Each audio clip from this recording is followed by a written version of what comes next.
All right. So this shouldn't be said, but I feel like I have to bring this up. So I've been seeing a few people, okay, on Spurs Twitter in particular. It's a very, very terrible place, okay? If you've never been there, I encourage you to stay away. Quite a few people, all right, saying that they don't necessarily believe that Steph Castle is a great playmaker, that the Spurs need to still find their future point guard. And I'm totally content with the idea of finding a future point guard, right? Because Steph Castle is so versatile. He can be moved to the 2. He can even be moved to the 3, right? That's something that we haven't seen a lot this season, but you can do that because of his size, because of his versatility in that regard. But one thing I will not be okay with is anyone saying that our boy Steph Castle is not a prominent playmaker in the NBA. There was actually another post, and I had a hard time finding it, but it was top playmakers in the NBA or rookies, and he was number 1 on that one as well. Let me see if I can find that really quick, because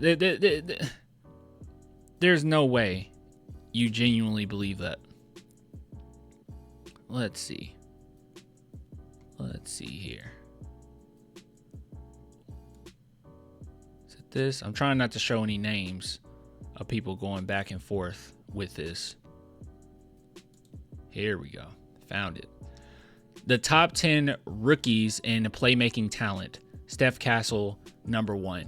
So this shouldn't have to be said, but I will say it, okay? I will say it. His versatility has actually been incredible. I saw some people saying like, well, he only passed to Wemby, or he only passed to Julian Champagnie, and that's it. I think that that's very foolish. You can look at the stats and see that that is not true whatsoever. So obviously his most of his pass, 20% of his pass goes to Chris Paul, and that's not actually setting up Chris Paul, obviously, right? They just kind of play off of each other and they set up the offense. So I don't think that that's anything crazy. And then to also show that that's not anything crazy, here let's just do totals. Just to prove it, he only has 2 assists to Chris Paul, right? So it's whatever.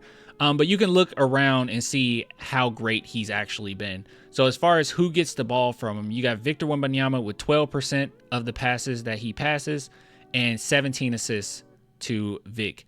About 12% to Harrison as well, 11 assists. About 11% to Zach Collins, and you can see 9 assists. Keldon Johnson, 10%, and you can see 13 assists. Julian Champagnie, 9%, and you can see that he has 13 assists. And it's just distributed. Oh my God, I'm sleepy. It's too late. Distributed pretty nicely, right? Jeremy Sohan hasn't played a ton, but he has 6 assists to Jeremy, right? 6 assists to Malachi. Malachi hasn't played a ton. So I just think it's very silly to look at these games and come away with saying that he hasn't been versatile or he hasn't been a good playmaker. He's undoubtedly been a great playmaker and undoubtedly should be considered as one of our primary point guards in the future. And the fact that he's this young and having this amount of distribution is extraordinarily impressive, in my opinion. But yeah, Any Kid says Castle is a dog. He sees his game taking after SGA. If he wants it, he'll get there with some seasoning. As much as fans complain about the roster, you got to admit we're a lot deeper this year. Oh, undoubtedly we're deeper this year. I feel like the Spurs well, I'm just going to say Mitch Johnson. I feel like he's really been able to utilize the strengths off the bench pretty well. It seems like he is a little reluctant, or more reluctant than I thought, with playing Malachi and Blake.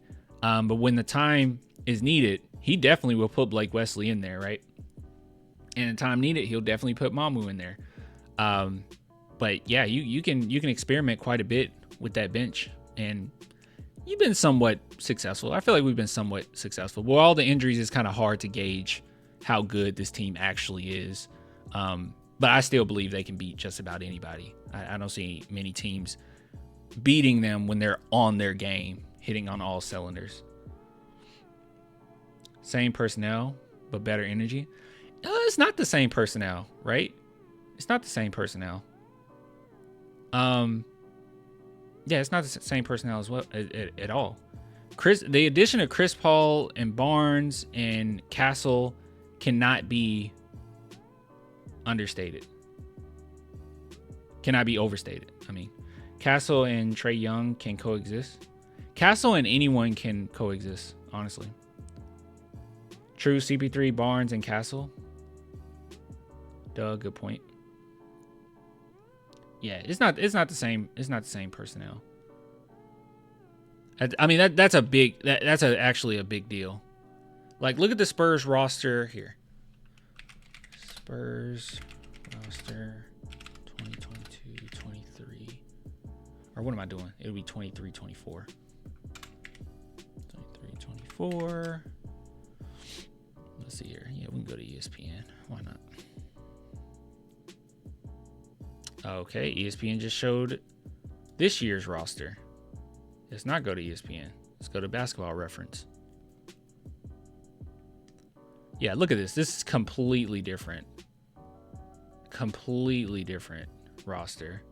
As far as guys that actually play. So Doug McDermott and Chetty Osman, we had to lean on Doug McDermott a lot. But that right there, you take away those two players, their defense isn't the best, and you add some defensive-minded players. A very high IQ player in Chris Paul, who's no slouch on the defensive end, and Steph Castle, who is already one of our best defenders on the team. So those two are gone, and you add those additions. You had no small forward whatsoever last season. Julian Champagnie had to do that, and I don't think he did a horrible job or anything, but it wasn't the best, right?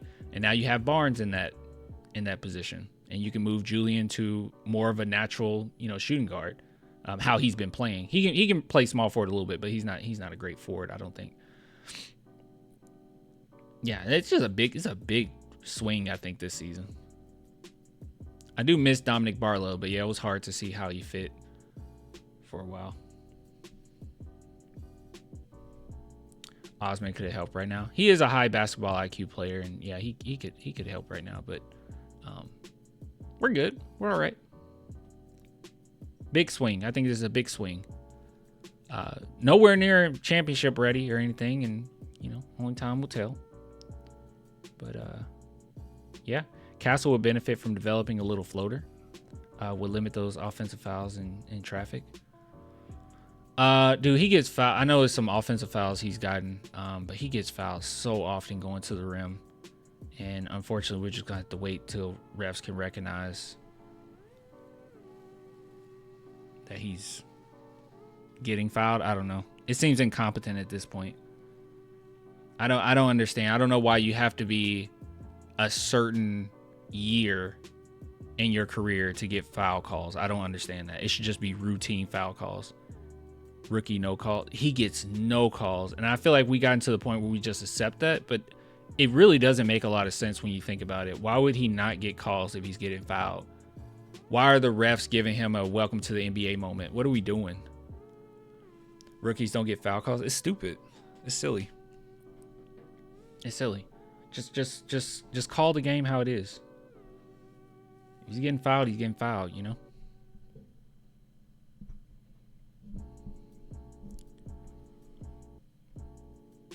Well, there you go.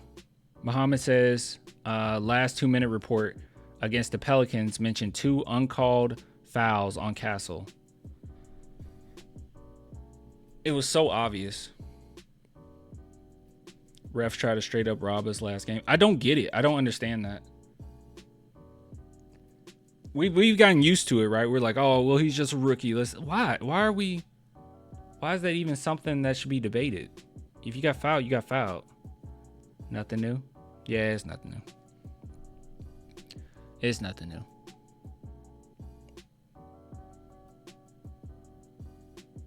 refs probably betting on games. They catch them pretty quick.